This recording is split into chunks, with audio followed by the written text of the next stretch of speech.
Teoría institucionalista. La teoría institucional se aleja de las posiciones teóricas determinadas desde el punto de vista técnico, para orientarse al análisis de los entornos institucionales. Esta se ve dividida en dos corrientes. La primera se conoce como viejo institucionalismo y la segunda como neoinstitucionalismo. El institucionalismo, según nos dice Losada y Casas, nace con Platón y Aristóteles. Esto desde una perspectiva formal y legalista, acompañada de un fuerte sesgo normativo. El institucionalismo se viene elaborando como propuesta a partir de los trabajos de diversos autores, como Schumpeter, Knight y Commons. En su libro El nuevo institucionalismo, en el análisis organizacional, Walter Power y Mayo nos dicen que el bioinstitucionalismo era directamente político en su análisis del conflicto de grupo y de la estrategia organizacional. Por su parte, Clark y Selnick nos dicen que este institucionalismo tenía como valores centrales las influencias, las coaliciones y los valores enfrentados. Caballero nos dice que tras la Segunda Guerra Mundial, la ciencia política busca en otras disciplinas un conjunto de fundamentos teóricos que permiten edificar programas de investigación más avanzados. De este modo se desarrollan dos enfoques teóricos con un claro componente individualista, la elección racional y el conductismo. Las bases teóricas de estos enfoques anulan el espacio necesario para el estudio de las instituciones políticas. Estas desaparecen de la agenda de investigación principal de los enfoques preponderantes. Caballero nos dice que en las dos últimas décadas del siglo XX se produce un conjunto de esfuerzos teóricos y aplicados que asumían la importancia de las instituciones políticas. Esto representó el retorno de las instituciones a la agenda de investigación principal de la ciencia política y constituyen la tradición que se ha dado a llamar el nuevo institucionalismo. Dicho por Vargas, este nuevo institucionalismo se cimienta en un individualismo metodológico que fundamenta en el principio de que todos los resultados de las acciones humanas se explican por la acción individual. Marx y Olsen sostuvieron que el neoinstitucionalismo representa una reacción de protesta contra el conductismo y en sus principios contra el enfoque de la elección racional. Y nos dicen que es preciso reafirmar los rasgos del bioinstitucionalismo y a la vez formular varias críticas a los estudios conductistas y elección racional de los años 60 y 70. Vargas nos dice que la diferencia entre el bioinstitucionalismo y el neoinstitucionalismo es que el primero resalta la importancia de los valores y el neo se orienta más hacia los procesos cognitivos. Los autores neoinstitucionalistas asumen que en toda sociedad existen instituciones y que éstas condicionan el desarrollo económico, político, social y cultural de la misma. Primero vamos a hablar de Marsh y Olsen. Según Caballero, Marsh y Olsen estudian los factores organizativos en la vida política y se configura en torno a tres ideas centrales: la relativa autonomía de las instituciones políticas, la complejidad casual y las posibilidades de ineficiencia en la historia política, la importancia de la acción simbólica para la comprensión de la política. Pasamos a Ostrom.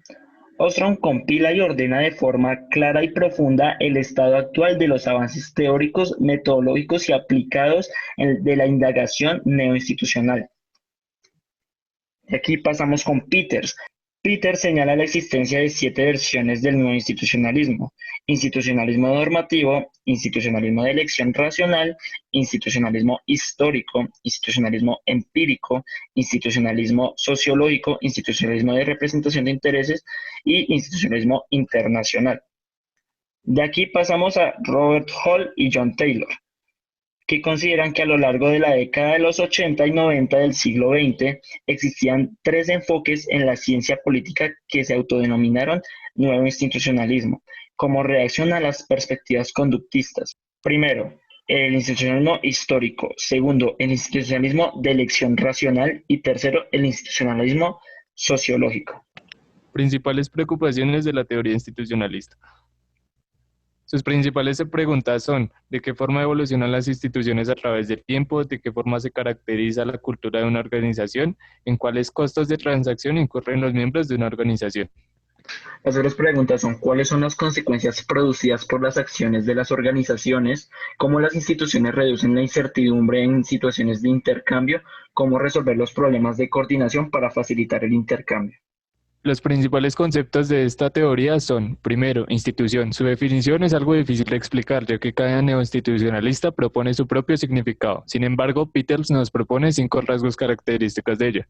1. Se trata de un fenómeno estructural de la sociedad o de la forma de gobierno.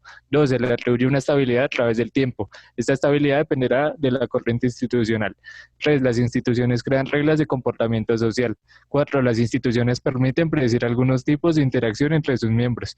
5. una institución se basa sobre los valores compartidos entre los que conforman. Vargas nos dice que desde la perspectiva del institucionalismo económico son entendidas como las reglas del juego en una sociedad. El segundo concepto es institución formal, que son los organismos formales dentro del gobierno. El tercer concepto son instituciones informales, que son las normas y las convenciones morales y éticas. El cuarto concepto es la organización. La organización son los cuerpos que materializan la institución. Un ejemplo planteado por Nor es la institución del fútbol se manifiesta hoy a través de miles de equipos, es decir, miles de organizaciones constituidas para interactuar entre sí, según lo dicta la institución, o sea, según lo dictan las reglas de juego del caso. De eso, Nor concluye que la organización serían los jugadores y la institución las reglas de juego. Quinto, costos de transacción. Esta expresión alude a un intercambio de cosas deseadas, es decir, valores materiales o inmateriales que tienen lugar entre las demás personas. El sexto es cambio institucional. Es el resultado de acciones individuales orientadas a resolver problemas de cooperación. Los siguientes conceptos son cooperar. Cooperar es resolver por medio de un contrato un conflicto de intereses en donde cada parte tiene incentivos para explotar al otro. Coordinar es lograr hacer las cosas en conjunto con otros, basados todos en la información preestablecida sobre las acciones pertinentes de cada uno frente a una situación dada. Cultura organizacional, conjunto de conocimientos, símbolos y ritos compartidos por los miembros de una organización que rara vez se cuestionan y generan una forma particular de hacer las cosas en una organización.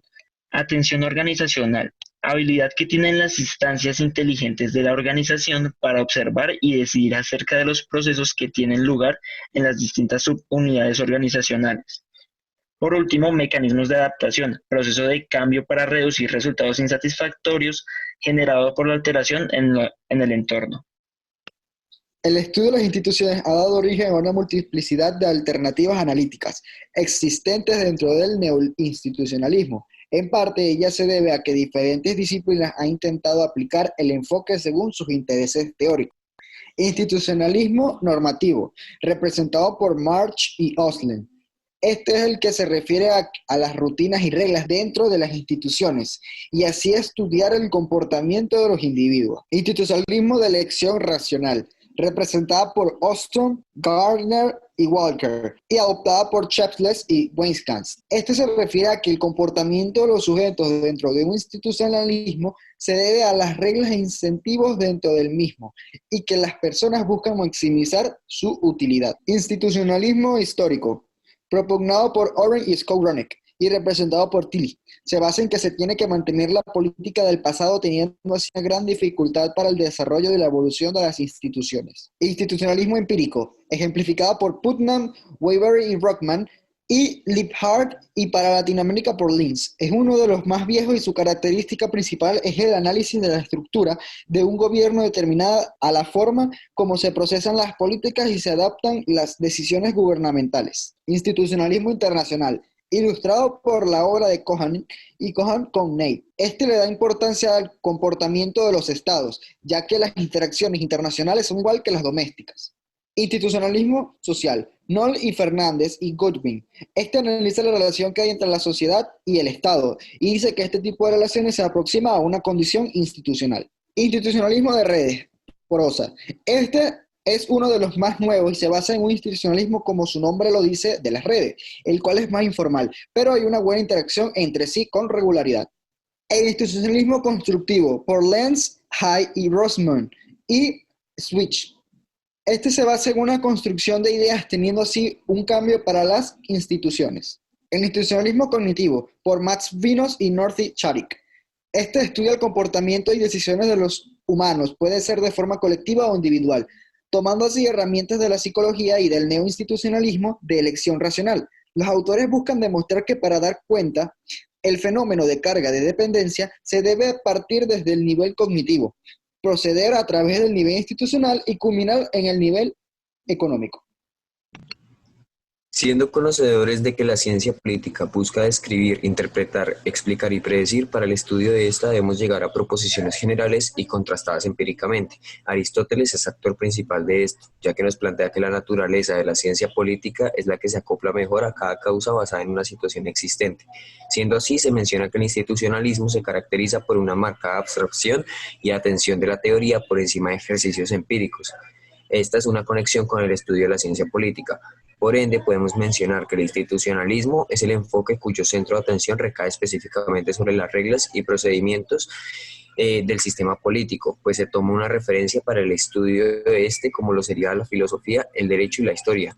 Por otro lado, Marx y Stoker nos mencionan que el institucionalismo centra atención en el deber ser de la política a partir de conceptos morales y juicios de valor, siendo estos parte del detonante para el surgimiento del conductismo. Caballero también nos dice que podemos ver el institucionalismo caracterizado por un conjunto de aportaciones heterogéneas con distintos enfoques, aún así teniendo características generales como el legalismo, estructuralismo, holismo, historicismo y análisis normativo. En cuanto a lo mencionado por el peso de lo jurídico, esto también es resaltado por Dahl, mencionando que las instituciones estatales se analizaban siguiendo los dictados de la escucha legalista. En complementación, podríamos decir que el institucionalismo, al igual que la teoría política normativa, centró su atención en el deber ser de un Estado, pero a diferencia de la teoría política normativa, su elemento de estudio fue la institución con la meta de conocer la efectividad del funcionamiento en el proceso regulatorio de la conducta de los ciudadanos. Burham también tiene cierta simpatía con lo anteriormente mencionado, ya que pone sobre la mesa postulados centrales del institucionalismo como la relación de interés de las instituciones y la conducta de los individuos, el énfasis en cuanto al poder que surge de la forma en la que trabajan las instituciones y una visión institucional de desarrollo que enfatiza en el camino de la dependencia y las consecuencias no planeadas. Y después seguimos con la formalización. Esta formalización se refiere a aquellas instituciones que están conformadas y que tienen mecanismos analizados y pensados para ciertas conductas específicas. Estas tienen algo especial a diferencia de las informales, y es que todas tienen el aspecto y el análisis de regular y vigilar, que no lo tienen las informales. Entonces, para que tengamos una idea más clara y podamos entender un poco con ejemplos lo que es una institución formal en el ámbito de las ciencias políticas, he creado lo que es como un ejemplo para el institucionalismo normativo. En este caso, el institucionalismo normativo se refiere a las reglas, a las pautas que se relacionan para definir un comportamiento individualista refiriéndose a algún tipo de rol o situación. En este caso, escogí la Asamblea Nacional Constituyente, que se caracteriza por tener todo a lo que se refiere a un institucionalismo normativo. O como bien podría ser el institucionalismo de elección racional, el cual está hecho para ser un sistema guiado más por la lógica y para equilibrar la balanza del poder entre los sujetos, entre quienes conforman la institución. Mi ejemplo de análisis sobre esto es el Congreso, que por la anterior explicación hace parte y cumple con todos los estándares a lo que se refiere la elección racional. El institucionalismo histórico tiene algo muy particular, y es que tiene memoria, mira el pasado, y eso prácticamente define o tiene una tendencia a las siguientes políticas, a las siguientes, teniendo en cuenta que para hacer un cambio es difícil inclinarse a otro punto. Para este caso, escogí la Corte Constitucional, que tiene algo estipulado desde ese antes y define también el futuro y el presente. El institucionalismo internacional, digamos que le da una relevancia, la relevancia que se merece al institucionalismo externo, a lo que se refiere a interacción externa, como a lo que es interacción interna. Tienen la misma relevancia, por eso que se crea. Para este caso, escogí el ejemplo del Ministerio de Relaciones Exteriores, que tiene cierta coherencia con las políticas públicas internas. La relación que podemos encontrar entre estos dos autores es la manera de comportamiento de actores frente a una situación determinada, midiendo o estudiando la conducta de estos mismos dependiendo de la relevancia o importancia de una situación, siendo así una relación entre el accionar de las personas en la situación, determinando prioridades dependiendo del medio social en el que se encuentran. Por otro lado, también tenemos que mencionar que siendo el institucionalismo un conjunto de distintos enfoques, pero con características generales, el propio estudio da origen a una multiplicidad de alternativas analíticas existentes dentro del propio neoinstitucionalismo, siendo ya anteriormente mencionado que este fue creado con la intención de restablecer el inicio del institucionalismo, que era estudiar las instituciones. El neoinstitucionalismo, siendo el resultado de cuando el institucionalismo fue opacado por el conductismo y otras teorías, nos ofrece disciplinas del institucionalismo aplicando enfoques dependiendo de sus intereses, como lo son el institucionalismo normativo, guiado por la teoría de elección racional, histórico, empírico, internacional, social, de redes, constructivista y el institucionalismo cognitivo. Estos son los enfoques que otorgan el posicionamiento a la teoría a partir de intereses teóricos siendo aplicados en lo que se está trabajando, pues cada enfoque mencionado tiene objetivos o misiones propias. En conclusión, la teoría institucional cuenta con dos ramas las cuales se fueron formando a lo largo del tiempo y tuvieron una separación con la Segunda Guerra Mundial. Esto debido a dos corrientes que tuvieron un gran impulso en ese entonces, la elección racional y el conductismo, que servirían para la formación de otras ramas del institucionalismo. Esta es una teoría que nos da diversos enfoques en los cuales nos podremos basar para hacer un análisis determinado de cada problema. Además de esto, la teoría se encuentra en diversas disciplinas como lo son el derecho, la sociología, las relaciones internacionales, la ciencia política, entre otras. Esto se puede, esto se puede deber a ese comienzo heterogéneo que fueron expresados por varios autores. Se cree que esta teoría es de vital importancia ya que se encarga de estudiar las instituciones políticas, las cuales impondrían las reglas de juego en la sociedad.